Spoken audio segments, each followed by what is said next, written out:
विकारहिते देवी आदिशक्तिमहेश्वरी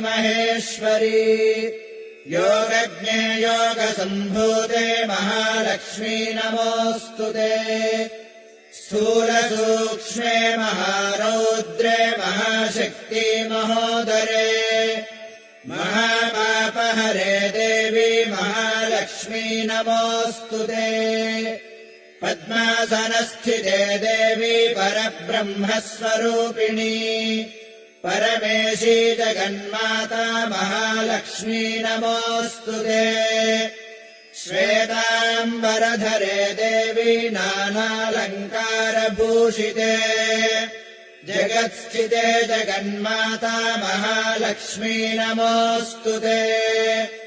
महालक्ष्म्यष्टकम् स्तोत्रम् यः पठेद्भक्तिमान् नरः